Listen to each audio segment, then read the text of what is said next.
శాసన మండలిలో ఎమోషనల్గా మాట్లాడారు ఎమ్మెల్సీ కవిత. తన రాజీనామా ఆమోదించాలని కోరుతూ బీఆర్ఎస్ పార్టీలో తనకు జరిగిన అవమానాలను వివరించారు. ఈ సందర్భంగా చాలాసార్లు కన్నీరు పెట్టుకున్నారు. అన్ని ఆలోచించే రాజీనామా నిర్ణయం తీసుకున్నానని చెప్పారు. తాను టీఆర్ఎస్ను నేనెప్పుడూ టికెట్ అడ్డుకోలేదన్నారు. కేవలం పదవుల కోసమే తాను టీఆర్ఎస్లో పనిచేయలేదన్నారు కవిత.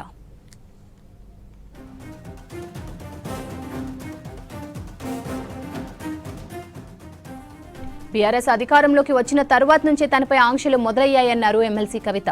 స్వరాష్ట్రంలో తొలి బతుకమ్మ నుంచే కంట్రోల్ చేసేందుకు ప్రయత్నాలు చేశారన్నారు. ఎన్ని అవమానాలు ఎదురైనా నవ్వుకుంటూ పనిచేశానన్నారు. బీఆర్ఎస్, ఆ పార్టీ ఛానల్, పేపర్ ఏనాడు తనకు సపోర్ట్ చేయలేదన్నారు. కేసీఆర్ చుట్టూ ఉన్నవాళ్లు కక్ష కట్టారన్నారు. పార్టీలో జరుగుతున్న అవినీతిని ఎప్పటికప్పుడు కేసీఆర్కు చెప్పానన్నారు.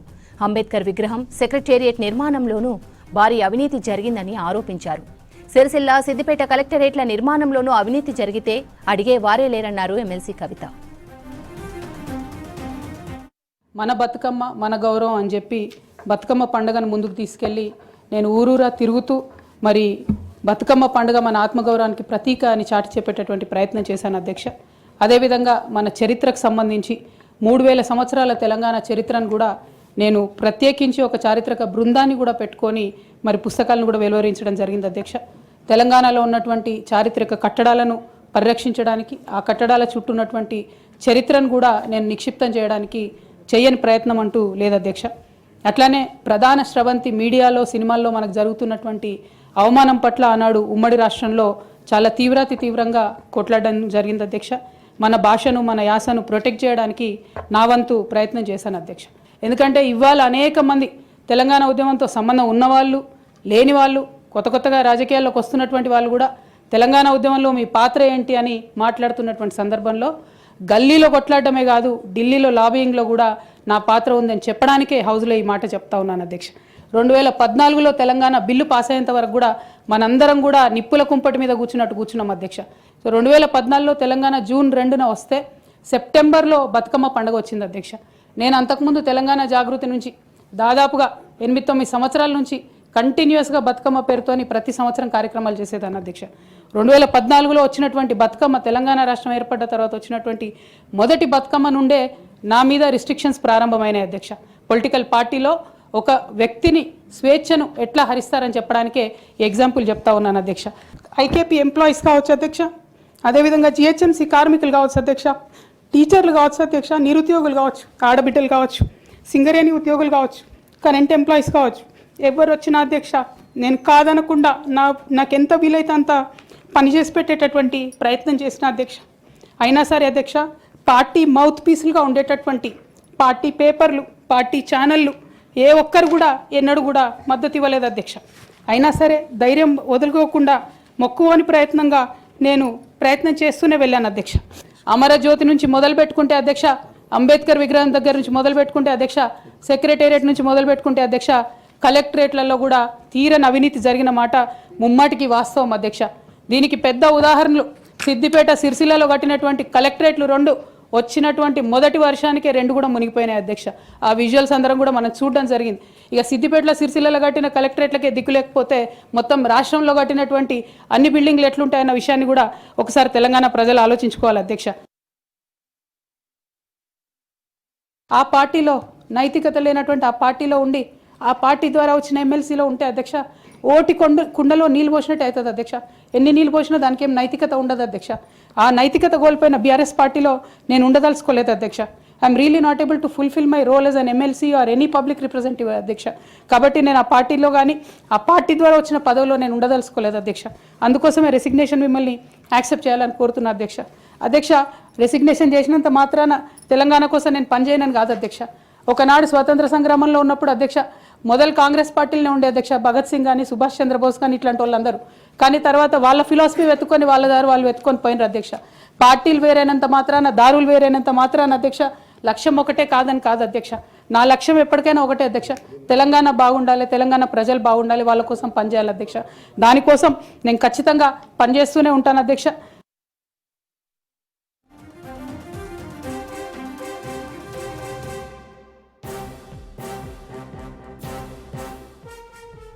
బీజేపీపై తాను ఎడతెగని పోరాటం చేశానన్నారు ఎమ్మెల్సీ కవిత. మూడేళ్లు ఈడీ సీబీఐ కేసులతో ఇబ్బంది పడ్డానన్నారు. మూడేళ్లు తనకు బీఆర్ఎస్ పార్టీ అండగా నిలవలేదన్నారు. ఘోష్ కమిటీలో కేసీఆర్ పేరు వస్తే ఒక్కదాన్నే ధర్నా చేశానన్నారు. అవినీతిపై ప్రశ్నిస్తే తెల్లవారే సస్పెండ్ చేశారన్నారు. బీఆర్ఎస్లో రాజ్యాంగం అనేది పెద్ద జోక్ అన్నారు. కనీసం షోకాజ్ నోటీస్ ఇచ్చి వివరణ కూడా తీసుకోలేదన్నారు. నైతికత లేని పార్టీకి దూరం కావడం సంతోషంగా ఉందన్నారు కవిత.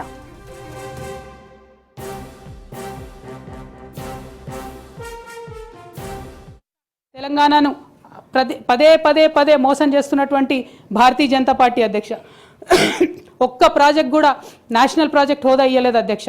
ఒక్కటంటే ఒక్కటి కూడా విభజన హామీలు అమలు చేయలేదు అధ్యక్ష. ఐఐటిఆర్ లాంటి సంస్థ మన దగ్గర వస్తే ఎంతోమంది యువకులకు ఉద్యోగాలు వచ్చాయి అధ్యక్ష. అవి పర్సనల్గా ఇవ్వకుండా ఆపారు అధ్యక్ష. అనేక కంపెనీలకు అయితే మీరు మహారాష్ట్ర బోండి, గుజరాత్ బోండి అని చెప్పి భారతీయ జనతా పార్టీ పెద్ద నాయకులు చెప్పి ఇక్కడ యువకులకు అన్యాయం చేశారు అధ్యక్ష. భారతీయ జనతా పార్టీ మీద ఎడతెగని పోరాటం నేను చేశాను అధ్యక్ష. అది పార్లమెంట్లో మాట్లాడడం కావచ్చు, బయట మాట్లాడడం కావచ్చు, అనేక అంశాల మీద కొట్లాడడం కావచ్చు అధ్యక్ష. ఇంత చేస్తే కేసీఆర్ గారి మీద కక్షతో అధ్యక్ష ఆఖరికి నన్ను జైల్లో కూడా పెట్టడం జరిగింది అధ్యక్ష. అయినప్పటికీ ఏనాడు మా పార్టీ నాకు అండగా నిలబడలేదు అధ్యక్ష. 3 సంవత్సరాలు నేను ఒక్కదాన్నే ఈడీతోని సిబిఐతోని అనేక అంశాల్లో కొట్లాడుకున్న తప్పితే ఎక్కడ కూడా పార్టీ అండగా నిలబడలేదు అధ్యక్ష.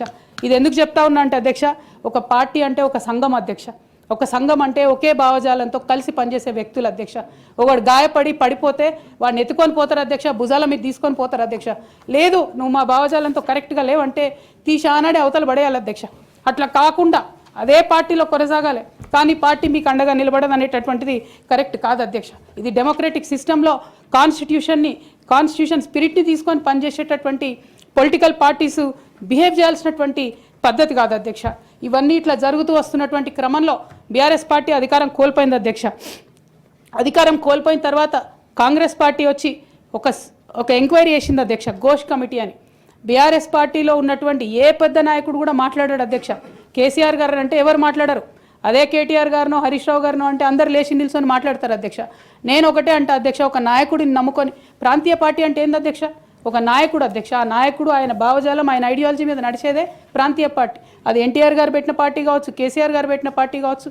ఆ పార్టీ నాయకుడికే దెబ్బ తగిలితే, ఆ పార్టీ నాయకుడి మీదకే మచ్చ వస్తే పార్టీ మనుగడకే అర్థం ఉండదనేటటువంటి ఉద్దేశంతో ఘోష్ కమిటీ అప్పుడు కూడా నేను ఒక్కదాన్నే జాగృతితోని ధర్నా చేసిన అధ్యక్ష.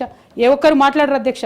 ఆ తర్వాత అర్ధరాత్రి 2 గంటలకు కాంగ్రెస్ ప్రభుత్వం అసెంబ్లీలో సిబిఐ ఎంక్వైరీకి ఇస్తామంటే కూడా తెల్లారి 12, 1 గంటలు, 2 గంటల వరకు కూడా మా బీఆర్ఎస్ పార్టీలో ఒక్క పెద్ద నాయకుడు కూడా మాట్లాడాడు అధ్యక్ష. కేసీఆర్ గారిని ఏమన్నా మాట్లాడారు అధ్యక్ష. మరి అట్లాంటి పార్టీ ఎందుకు ఉండాలి, ఉంటే ఏంది పోతే ఏందని నేను ప్రెస్ మీట్ పెట్టి బలంగా మాట్లాడిన అధ్యక్ష. నేను మాట్లాడలేదని నేను అంటలేను అధ్యక్ష. డెఫినెట్గా అవినీతి పరుల పేరు చెప్పిన, నేను హరీష్ రావు గారి పేరు చెప్పిన, వారి టీంలో ఉన్న అందరి సభ్యుల పేరు చెప్పిన అధ్యక్ష. ఇప్పుడు కూడా చెప్తాను అధ్యక్ష. కానీ అధ్యక్ష చెప్పిన తర్వాత తెల్లారి 2 గంటల లోపల నన్ను సస్పెండ్ చేసిండ్రు అధ్యక్ష. నేను ఒకటే కోరుతా ఉన్నా అధ్యక్ష, ఇందాక నేనైతే representation of people's act quote చేసినాను అధ్యక్ష. నిజంగా ఇవాళ నేను ధైర్యంగా చెప్తా ఉన్నా, ఆ constitution of BRS party is a joke అధ్యక్ష. ఏమి ఉండదు అందులో. అసలు పోయిన కమిటీ ఎప్పుడు వేసిర్రంటే ఎవరికి కూడా గుర్తుండదు అధ్యక్ష. నన్ను సస్పెండ్ చేసే ముందు డిసిప్లినరీ యాక్షన్ కమిటీ అని సడన్గా రాత్రికి రాత్రి పుట్టుకొచ్చింది అధ్యక్ష. పుట్టుకొచ్చి నన్ను సస్పెండ్ చేశారు అధ్యక్ష. ఎటువంటి పద్ధతి లేదు అధ్యక్ష. ఒక పార్టీ నడిపే పద్ధతి డెఫినెట్గా ఇది కాదు అధ్యక్ష. అవసరం అనుకుంటే నేను లీగల్గా ఛాలెంజ్ చేయొచ్చు, కానీ నేను ఛాలెంజ్ చేయను అధ్యక్ష. ఎందుకంటే ఎటువంటి పద్ధతి లేనటువంటి బీఆర్ఎస్ పార్టీ నుండి, ఎటువంటి నైతికత లేనటువంటి బీఆర్ఎస్ పార్టీ నుండి దూరం అవుతున్నందుకు ఇవాళ నేను చాలా సంతోషిస్తున్నా అధ్యక్ష.